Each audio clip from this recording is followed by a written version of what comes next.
They thought his farm was just another lot to control. They trespassed, poisoned his goat, and hid behind HOA rules. He stayed quiet until an electric fence went up and a bill landed on their desk. That's when they learned the land, the pasture, and their office were never theirs.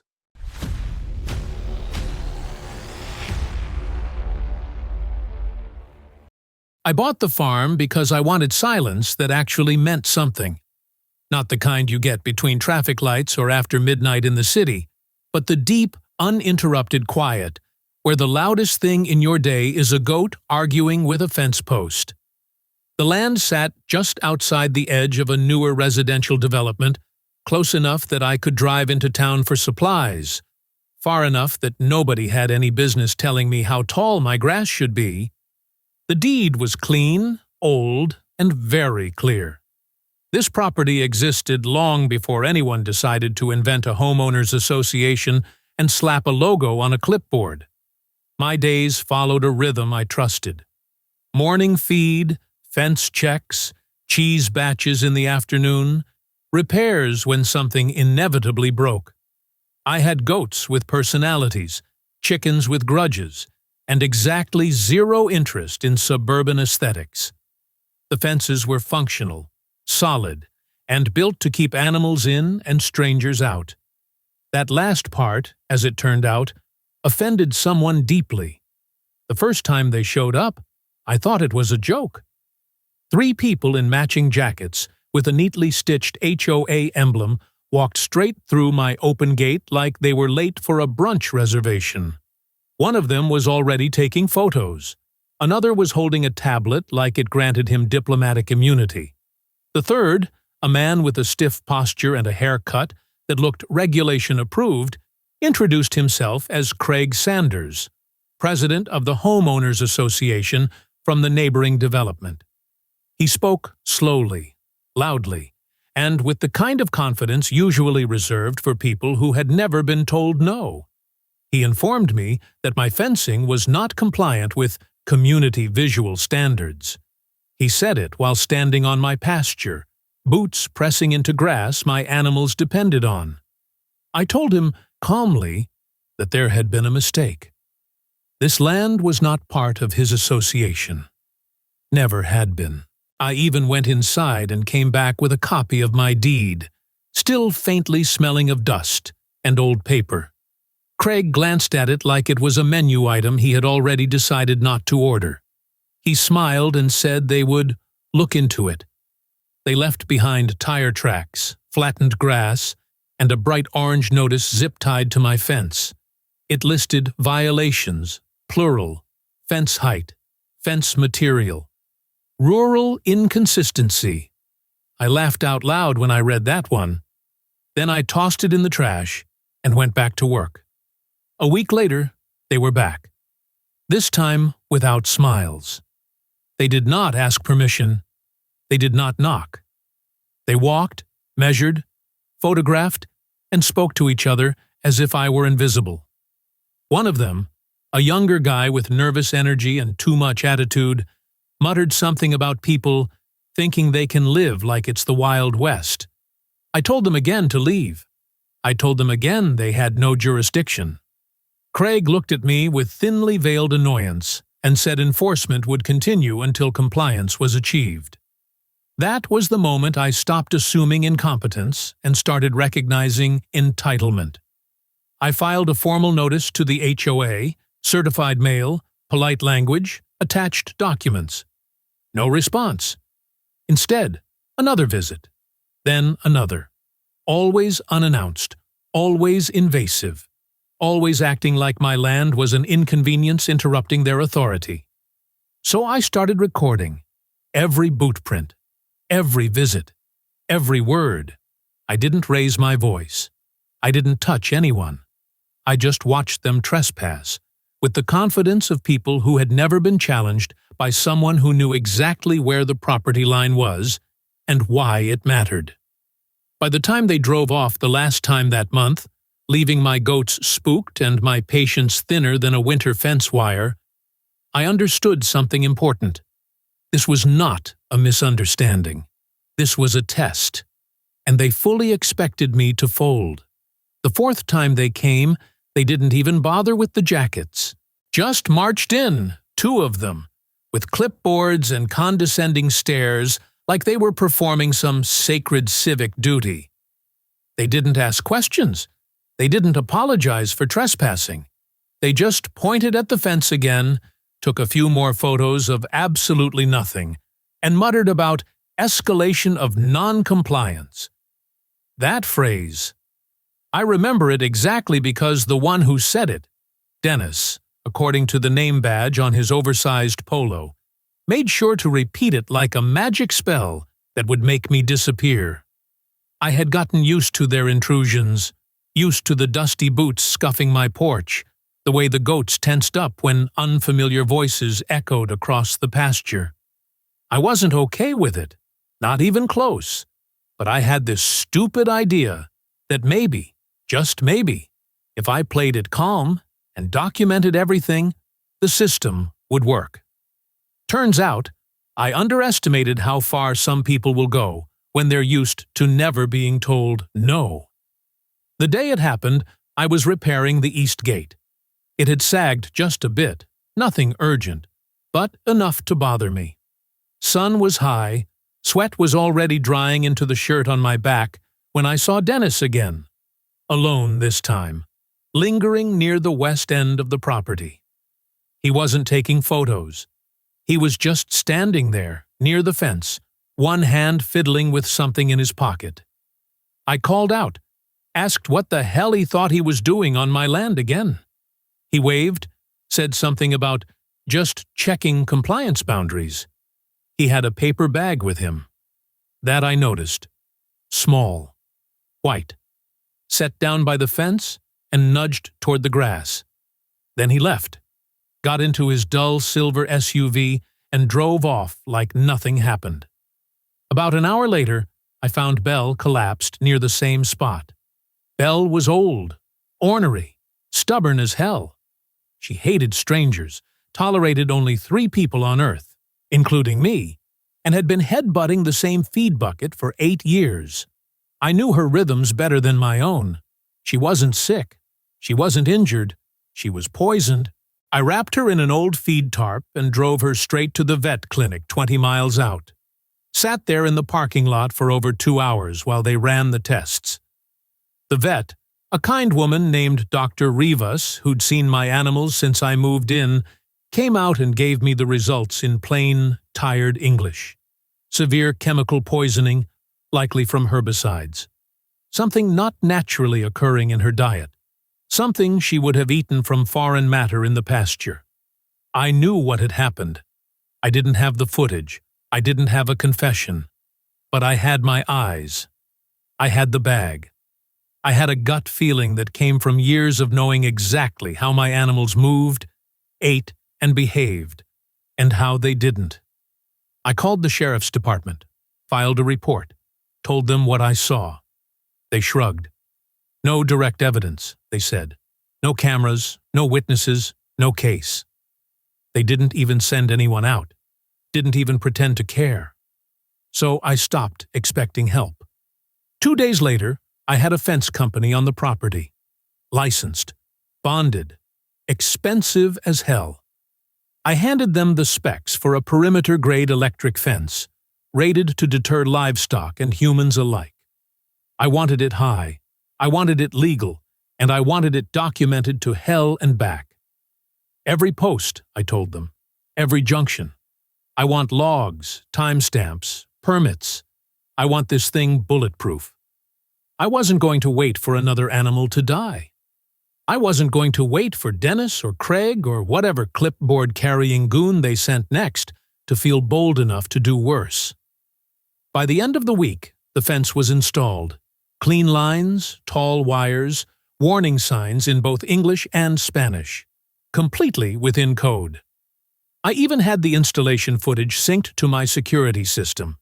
And just in case, I added motion sensors along the southern line, where they like to sneak in from the development's side path.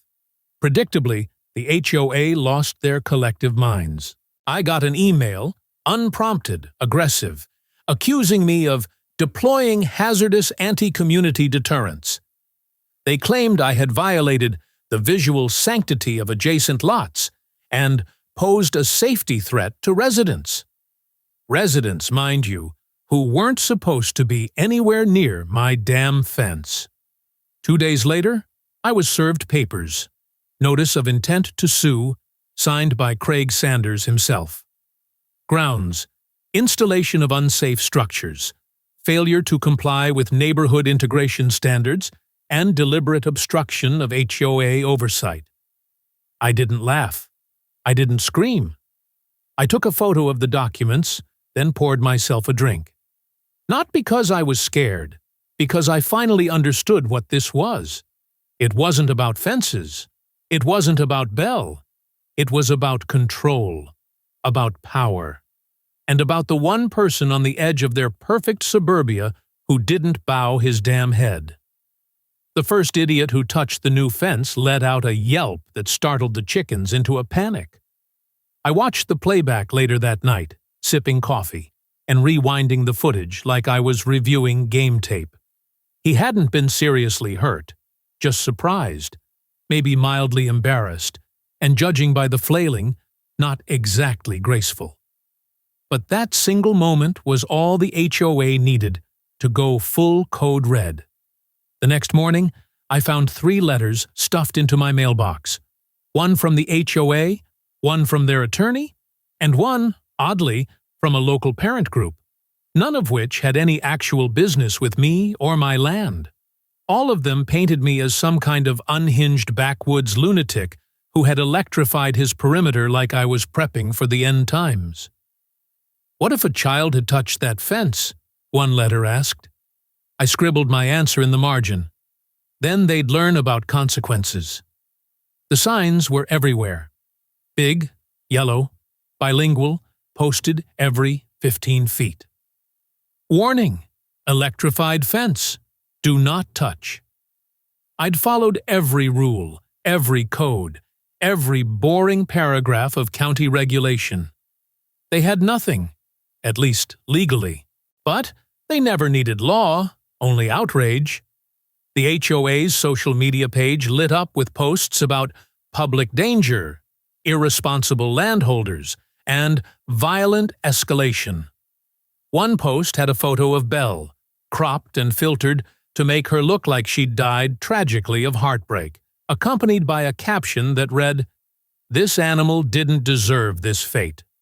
No mention of Dennis, no mention of the bag. My response? I sent them an invoice. I sat down with my lawyer, a lean woman named Joyce, who looked like she ate HOA presidents for breakfast, and together we drafted a formal invoice, addressed to the Maple Hill HOA. The total? $22,000. Line items included unauthorized use of agricultural pasture, disruption of livestock feeding patterns, and my favorite, trespass impact fee per boot. Joyce sent it certified mail with a cover letter that included a satellite map outlining the specific parcel of land, legally zoned for agriculture, marked as mine, where their members had repeatedly stood, walked, and postured like they owned the place. We expected them to ignore it. Instead, they held a press conference. Craig, with his stiff collar and crooked American flag pin, stood in front of their HOA building flanked by 2 bored-looking board members. He claimed I was exploiting legal gray areas to intimidate volunteers. Volunteers? That was rich. One of the reporters asked a question about the legality of the fence. Craig dodged. Another asked about the alleged poisoning. Craig visibly twitched, then pivoted to a ramble about community standards and unsanctioned livestock. I didn't need to speak. The internet handled that part. Someone leaked a drone shot of my pasture with the HOA goons standing well over the property line. Someone else dug up the tax records showing where their office building sat. And that's when things took a very interesting turn. See, years ago, when I bought the land, there had been some paperwork hiccups. Nothing big, just a few parcels that were miscategorized by the county. One of those was a half-acre lot with an ugly, beige, prefab office building that the HOA had been renting from some shell company. Turns out that shell company sold it, quietly, stupidly, to the same investment group that sold me my farm. We checked the deed, triple-checked. Then Joyce pulled up the title documents and traced the ownership trail. That building? Their precious little command center with the printers and folders and framed inspirational quotes? Mine. I didn't send an eviction notice right away. I let them sweat. Instead, we had the title officially updated in the county registry and sent them a clean, shiny letter. Please vacate the premises within 30 calendar days or submit a lease proposal at market rate. We priced it high. HOA conference rooms apparently don't come cheap. Craig's email response came in all caps and smelled of panic. This is clearly an error. We will not acknowledge any claim to our facility. Joyce responded with a 2-word email. See attached. The attachment was the deed. At that point, things started moving fast. HOA members began leaking messages. Some anonymously forwarded internal memos from Craig, where he tried to pressure board members into voting for a lawsuit against me for harassment. One board member resigned. Another emailed me personally to apologize and ask delicately if I was really going to kick them out. Meanwhile, my own footage of the trespassing, the footage of Bell, the GPS logs, the invoice, they were all building a case stronger than any fence I could have installed. And Joyce? She was already prepping our countersuit. But the cherry on top? That came later, when Craig, in a stunning move of miscalculated arrogance, asked to meet in private to discuss a solution. I agreed, not because I thought he had anything worth hearing, but because I already knew what he didn't. I agreed to meet Craig in a diner off the highway, one of those places with cracked vinyl booths and a jukebox that hadn't worked since the Bush administration. He insisted it be neutral ground. For appearances, he said over the phone, as if anyone gave a damn about optics anymore. I told Joyce where I was going. She didn't stop me, but she did hand me a discreet little voice recorder with a raised eyebrow and a smile sharp enough to cut tile. Craig was already there when I walked in, seated at a corner booth sipping water like it was vodka. He stood as I approached, tried to shake my hand.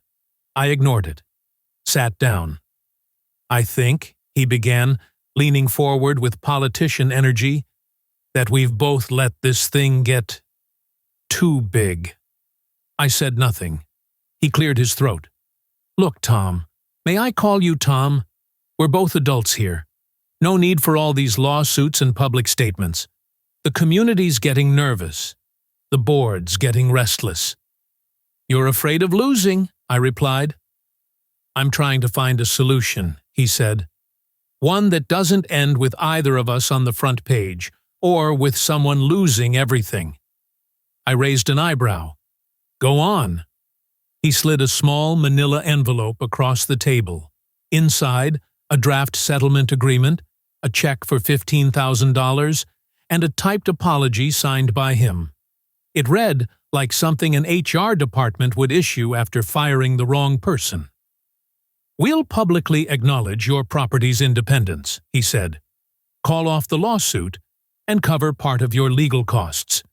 In exchange, you agree to drop your countersuit, let the office lease slide, and we all walk away clean.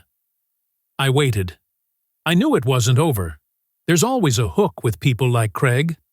Sure enough, he leaned in closer, lowered his voice. And let me be perfectly clear. Off the record, this is your best option. We've already been talking to some folks at the county level. You know how tricky farm subsidies can be. Audits, zoning reviews. You don't want bureaucrats sniffing around your pasture, especially if there's any inconsistencies. I stared at him, blinking once. Twice. That a threat? He smiled, full teeth, plastic and smug. Just advice, from one landowner to another.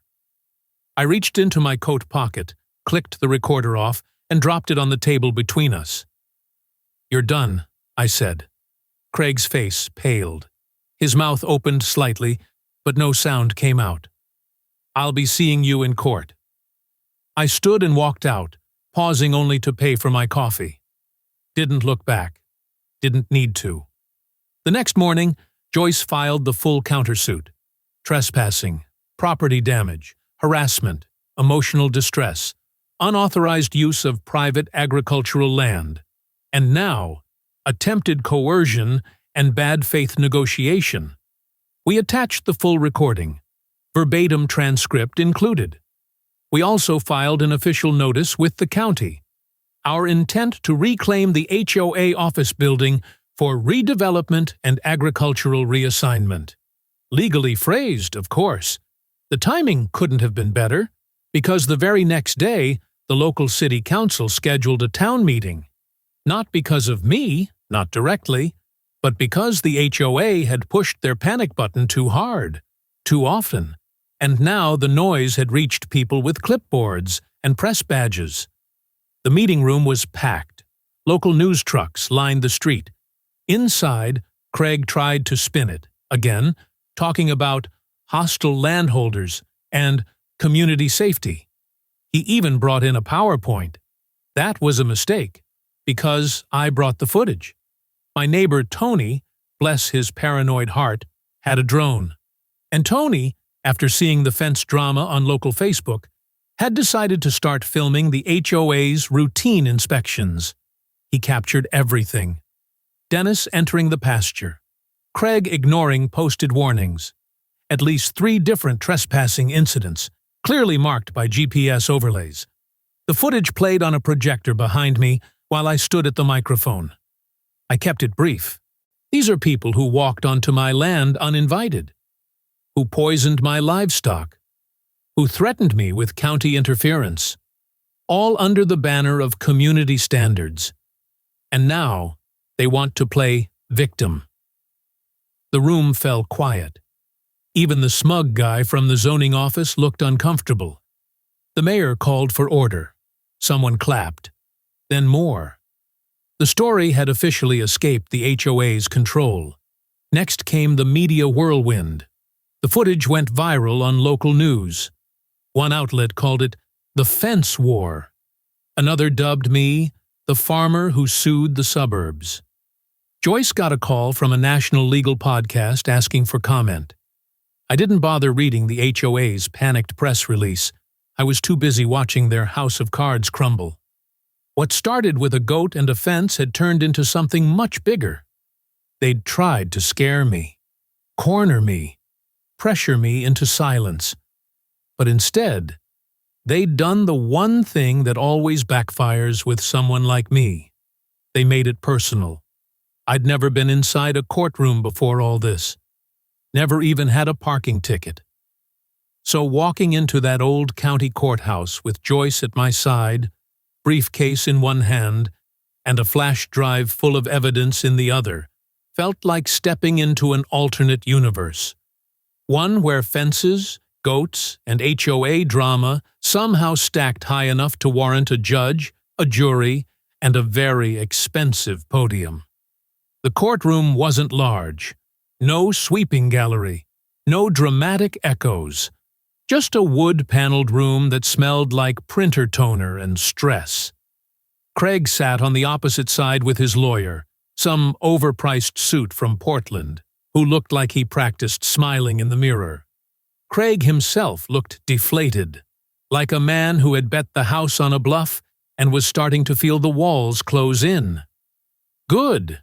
Opening arguments were straightforward. Their lawyer tried to paint me as hostile, antisocial, aggressive, a man who weaponized his land and endangered community harmony. He even used the phrase uncooperative fringe property owner, which made Joyce snort out loud. The judge didn't crack a smile. Then Joyce stood up and dismantled it all. She didn't shout. She didn't pace. She just laid it out. The deed showing my land predated the HOA by decades. Footage of uninvited intrusions.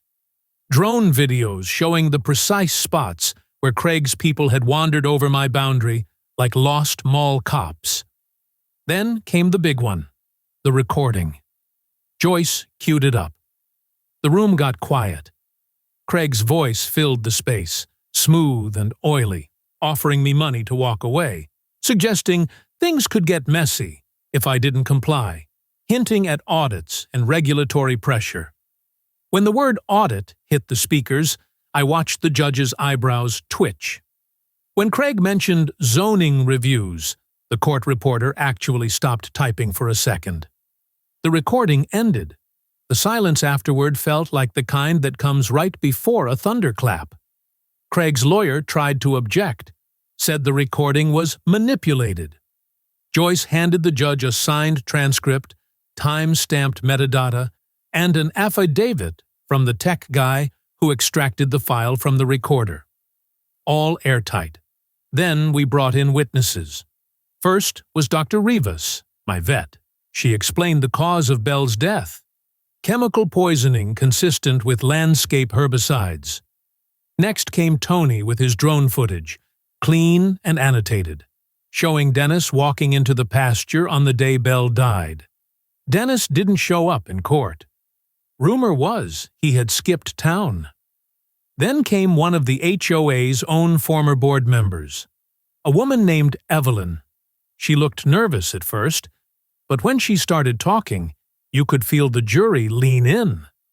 She admitted that Craig had repeatedly dismissed warnings that they were crossing into private property, admitted that internal emails had discussed pressuring me with county resources, admitted that Craig was obsessed with not letting this man make a mockery of us. Joyce didn't have to do much else after that. Closing arguments came and went. Their lawyer flailed around with legalese, trying to reframe everything as a misunderstanding gone too far.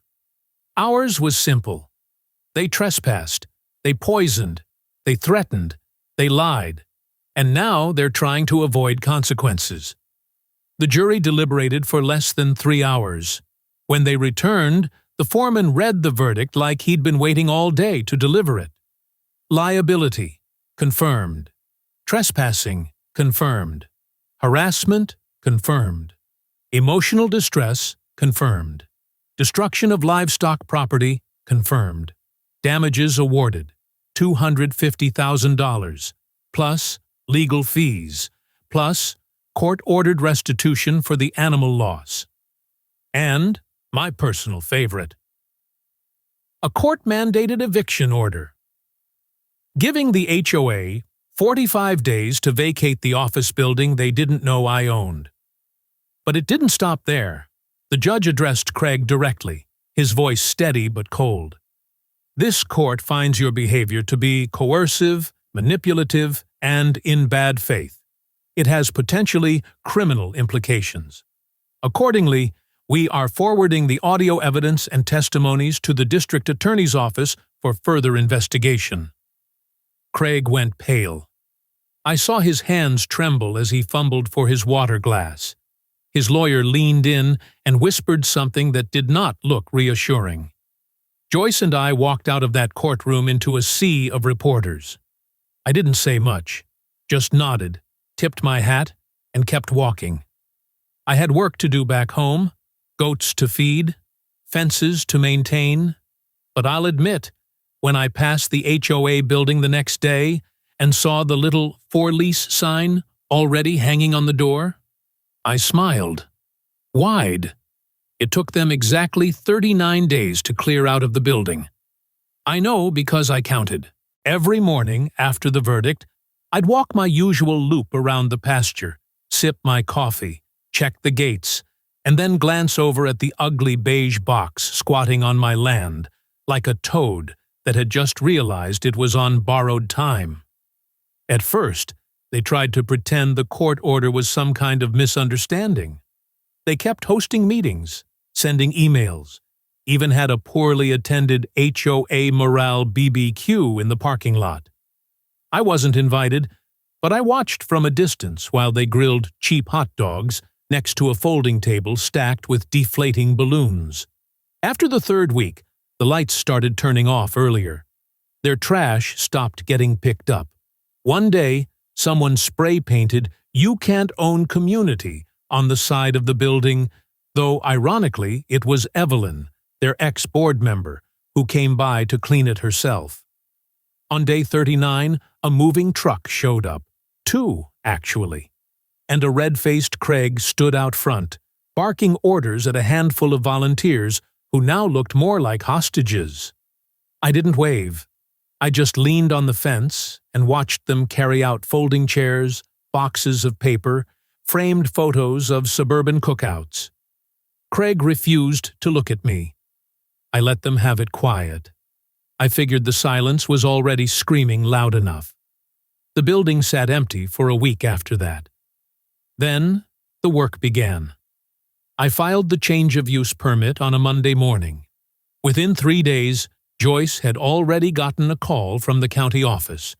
They were confused, apparently, about why a livestock shelter was being installed where an HOA office used to be. She emailed them one sentence: "Please refer to the updated land registry, section D47, filed post-verdict." We didn't hear from them again. I converted the office into a rescue center for abandoned farm animals, repainted the walls, tore out the cheap industrial carpet, installed hay bins and rubberized floors. Tony the drone guy helped build an insulated goat shelter out back, and Evelyn, yes, that Evelyn, donated 2 old metal feeders and a chicken coop she had kept in her backyard for decorative purposes. She said it with a straight face. I tried not to laugh. The rescue wasn't big. Just enough space for a dozen animals, maybe a few more. But it felt right. I named it Bell's Place. People started showing up, not just to visit, but to help. Retirees from the HOA neighborhood who'd once voted for Craig came by with sacks of feed and nervous apologies. "We didn't know what he was doing," one said. "We just thought you were, antisocial." I nodded and handed her a bucket of sweet grain. "Well," I said, "I am, but I'm also polite about it." Even Dennis came back. He showed up one afternoon wearing a hoodie and holding a bag of apples. The goats recognized him, tensed up. So did I. He stood there for a long minute, eyes low, shoulders sunken. "I didn't mean for her to die," he said. "I was trying to mess with you. Spook the herd, make some noise, make you mad enough to move out. That's what Craig wanted. I didn't know she'd eat it." I didn't say anything. I lost my job. I left the state for a while. But I'm back now. Got nothing to do. If you ever need help. I didn't tell him to go to hell. I didn't shake his hand either. I just pointed at the back gate. "You can shovel out the barn, but if you feed anything to anyone without asking, I swear to God." "I won't." He came back the next day. Quiet. Focused. Never touched the feed without permission. Word of the rescue spread. Local school groups started calling, asking if they could bring kids out to see the animals. I said yes, under one condition. They had to listen to my 5-minute speech about private property and what the word trespassing means. The teachers laughed. The kids mostly ignored me. But the goats loved the attention. One afternoon, Joyce came by with a bottle of cider and a big, stupid grin on her face. "The DA is officially pressing charges," she said. "Craig's being indicted for coercion, misconduct, and obstruction. He's looking at actual jail time." I raised my glass. "To fences. 2 electric ones," she said. Tony flew the drone again that weekend, just for fun. Got an aerial shot of the rescue center with the fields stretching out on either side. The fence line looked clean, secure, inviolable. We printed it, framed it, and hung it inside the old HOA office, right next to a plaque I'd had custom made.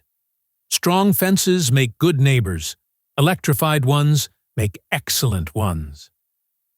I started offering weekend classes, nothing fancy, just a few folks at a time, about property rights, basic land law, and how to deal with overreaching associations.